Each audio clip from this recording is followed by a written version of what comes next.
start today's lab.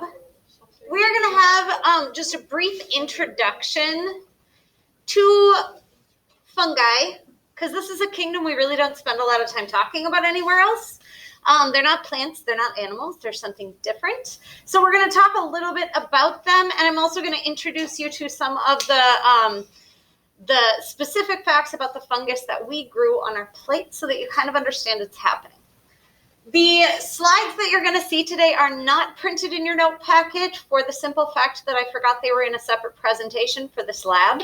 So you may want to grab a notebook because some of what we talk about will help you to understand what's going on in the lab. Do not feel like you have to write down absolutely everything because I am not going to test you on specific knowledge of the life cycle of a fungus.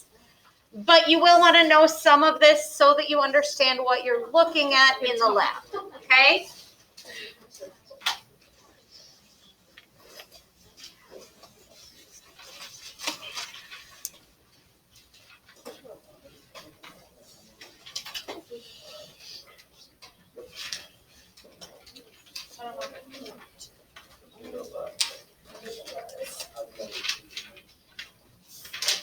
Are you ready?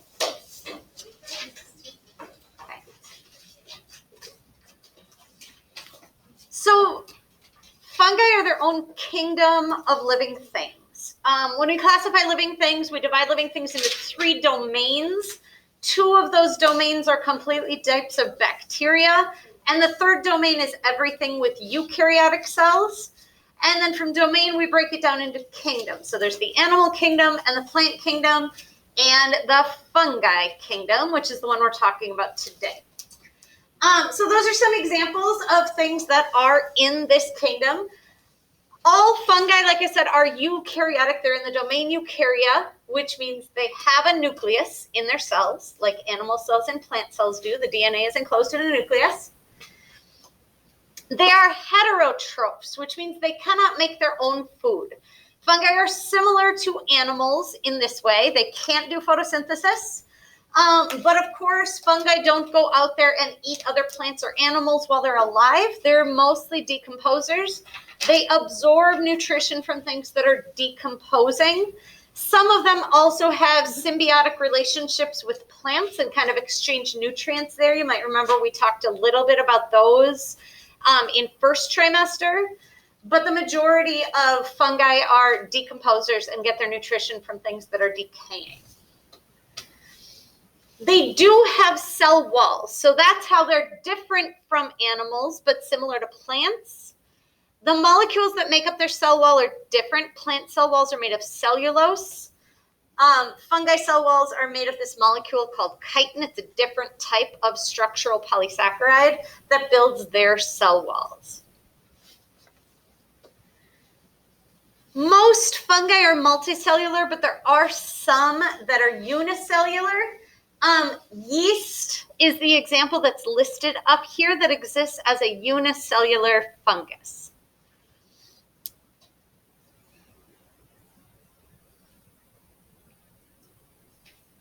So those are just some general characteristics of what this kingdom is, so that you know kind of why they're not animals and why they're not plants and kind of how we define the organisms within this group.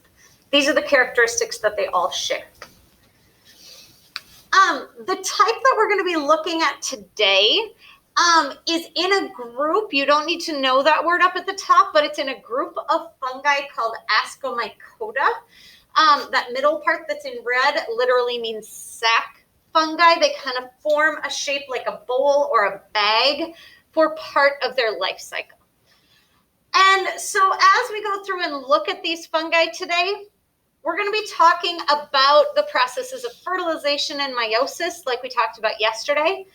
And this will help you to kind of figure out what you're looking at. The point of our lab today is to look at crossing over in the process of meiosis in these fungi and try and figure out how often crossing over happens for one particular gene that has to do with the color. If you remember, we crossed a black strain of this fungus and a tan strain of this fungus.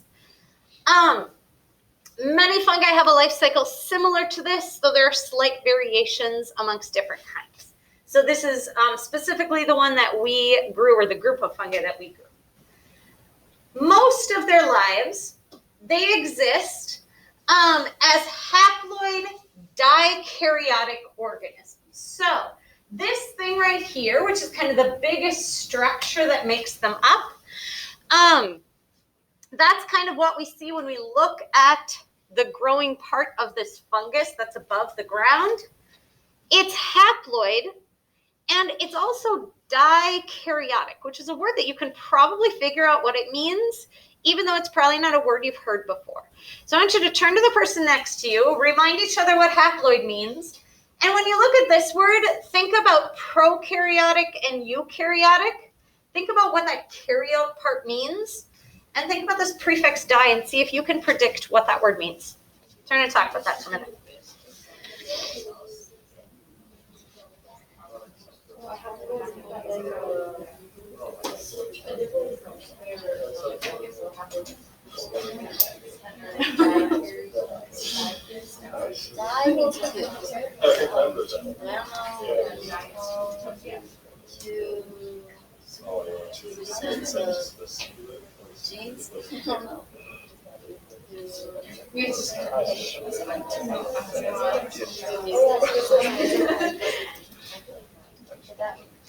All right, let's see how far we got. So we talked about haploid yesterday. Hopefully you remembered that means they have only one set of each chromosome, one copy of each chromosome. So they're just N instead of 2N. They don't have a copy from mom and a copy from dad. They just have one copy in each cell. So I heard a lot of groups talk about how di means 2, right? What do you think that karyo part in the middle means? Yeah, that refers to the nucleus. Like I said, think about prokaryotic and eukaryotic. Those words mean with a nucleus or without a nucleus, right? So dikaryotic means they actually have 2 nuclei in each cell. So what actually happens here, and we're not going to focus too much on this kind of upper left part of the life cycle, but most fungi, the part that we see, the mushroom above the ground, is just the fruiting body. It's like the reproductive part of the mushroom. The majority of a fungus exists underground. They have this network of filaments called a mycelium that travels throughout the ground. It helps increase a ton of surface area so it can absorb lots and lots of nutrition. And it also kind of sneaks around underground until it encounters another mycelium of another fungus of the same species. And in this case, when that happens, the cells of the 2 different mycelia fuse, but the nuclei don't. So you get one cell that has the mom nucleus and the dad nucleus just sitting side by side in the cell. So it looks kind of like this. This might be the mom nucleus, this might be the dad nucleus. They're not male and female. That just makes it easier to use those words if you think of it that way. The reason this is important is that this next part of the life cycle is what we're really looking at in this lab, and the part you need to understand for the lab. When the fungi are ready to kind of move through their life cycle and reproduce, the next thing that happens is that those 2 nuclei at some point fuse together. That is where the process of fertilization actually happens. Oh, man, every day. I'm just not going to write. You can listen. That's where the process of fertilization happens. At one point, the 2 nuclei actually fuse together. So now we have one diploid nucleus in that cell. That cell is now referred to as a zygote. It's like a fertilized embryo if we're talking about like mammals. The DNA of the mom fungus and the dad fungus have finally combined, and so you have a nucleus with 2 copies of every cell. And then as you can see in this diagram, this cell now goes through the process of meiosis. Turn and remind each other, after meiosis happens, what are the end products? What do you get? Turn and talk to the person next to you.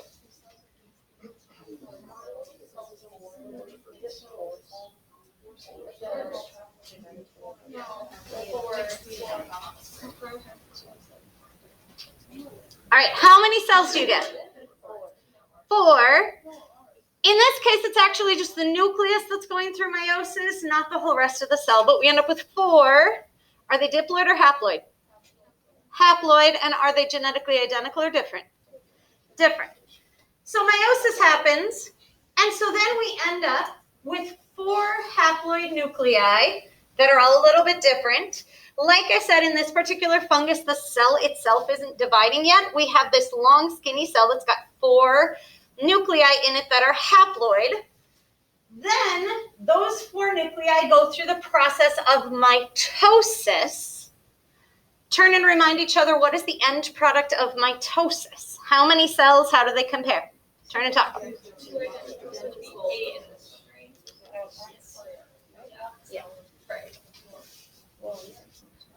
So after mitosis, how many cells do you get? Are they the same or are they different? They are identical to each other and identical to the original. So if these 4 haploid nuclei go through mitosis, how many are we going to end up with? 8. And will they be diploid or haploid? Haploid. If a haploid cell goes through mitosis, the daughter cells are going to be identical. They will also be haploid. Okay?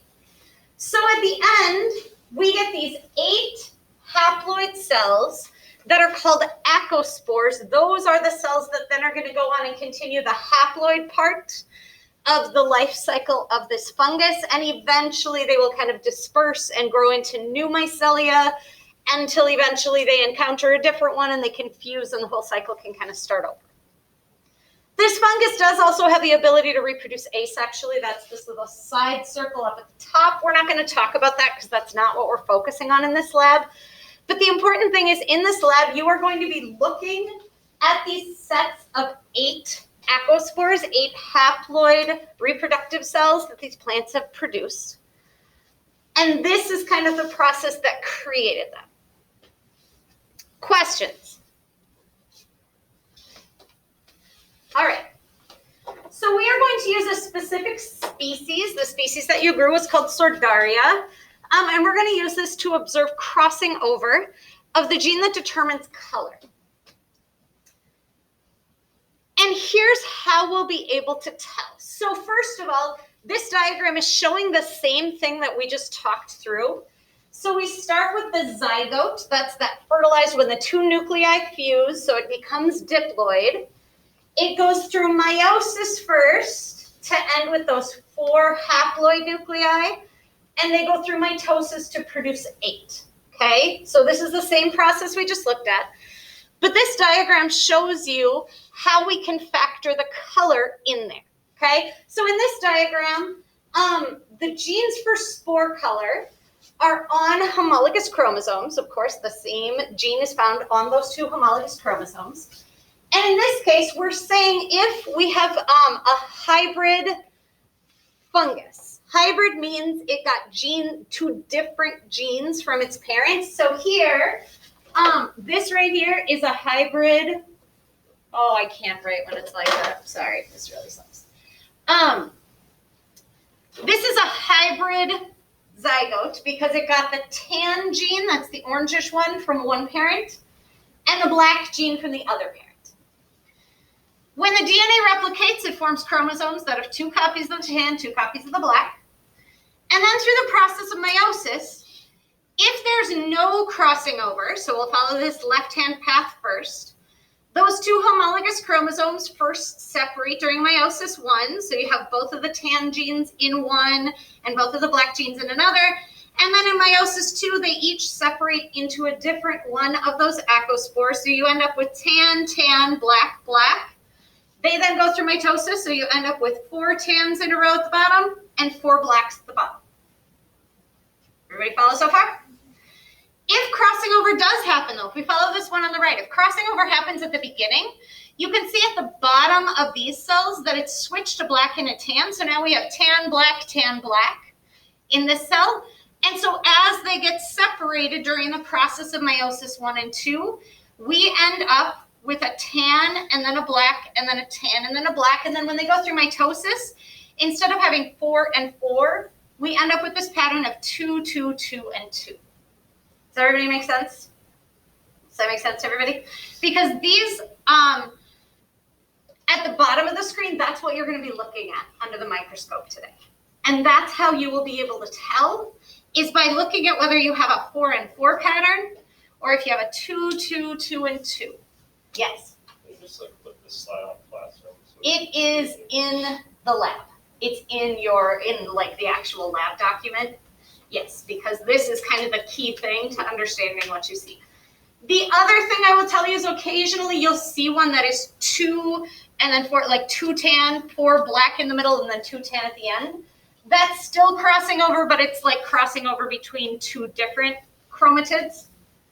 Okay, so anytime that it's not 4 on the left and 4 on the right, there was crossing over. Does this make sense to everybody? Like I said, this is in your lab for reference, because that is kind of the key part of understanding what you're looking at today. So here are kind of the summary of the things that are and are not crossing over. Like I said, if it's 4 and 4, the ones on the left, they are hybrid. They have tan and black parents, but there was no crossing over. The ones on the right, any other pattern, there was crossing over that happened. So that's what you're going to be looking for today. So our question is, we're going to try and figure out how often crossing over occurs and affects this gene. We're going to look at, out of all of them, what percentage of them show these patterns that indicate crossing over. You grew a plate of this fungus, and the mycelia, that underground structure, kind of spread through the agar. And the parts that we're going to be looking at are kind of the lines. You can see here the top left and bottom right quadrants of this Petri dish had the black fungus. The top right and bottom left had the tan. So we're looking for hybrids. So you're going to be taking your samples from the lines kind of right between the 2 colors. That's where you're most likely to get the fungi that got a gene for each color, okay? So what we're going to do is you are just going to scrape their inoculating loop sitting over there. You're just going to lightly scrape off a little bit of the fungus off the top of that section of the Petri dish and put it onto a slide. And then you're going to put a drop of water on top of it in a cover slip. And this is the part that's kind of tricky. And I can almost guarantee some of you will be better at it than me. You need to have just the right touch for this. You need to squash these enough that the little container, because these asci, that's what you call that big kind of oval shape that contains those 8 acospores, they grow inside of a fruiting body called a perithecium. We need to break this outer circle without breaking those ovals. So you need to kind of tap down on it enough to burst that and spread out the acospores without breaking the other thing. So you'll see, it's kind of fun. I'll turn the light off so you can see what this should look like. Okay, so if you do it well, this is kind of what it should look like. This whole thing right here is the perithecium. That's the thing that you are trying to break open, is those little sacs filled with all these spores. But when you break them open, you want them to stay in those strings of 8.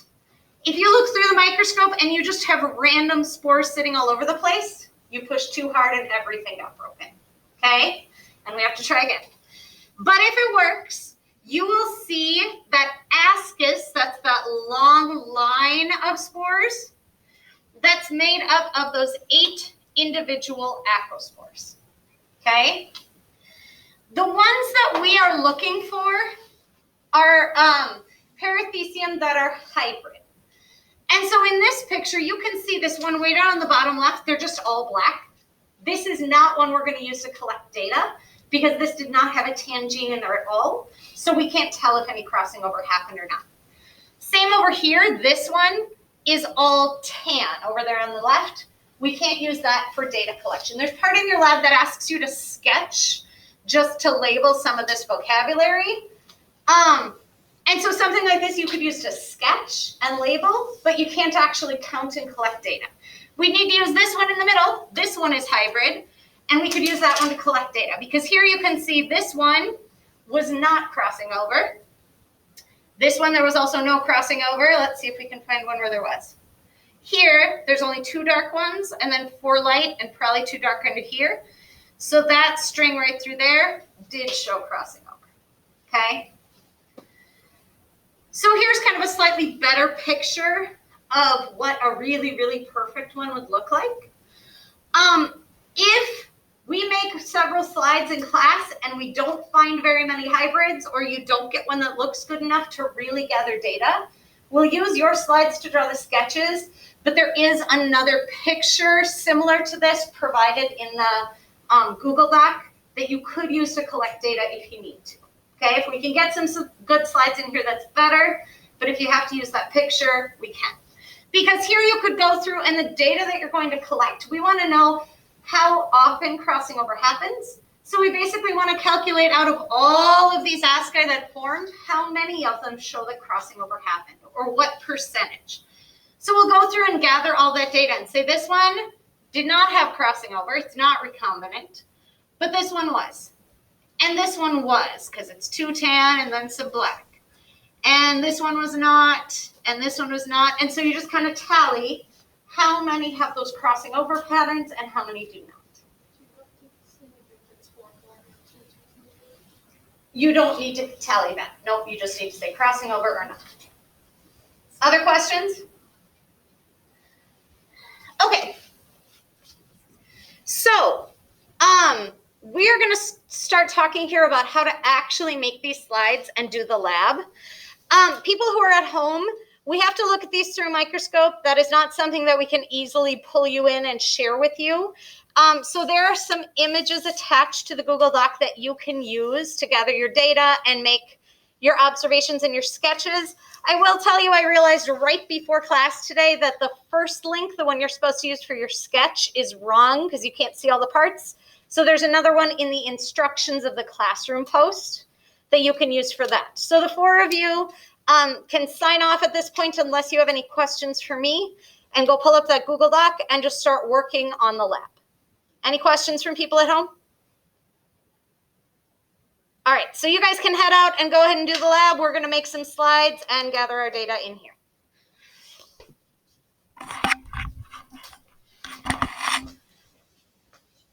All right, the rest of you.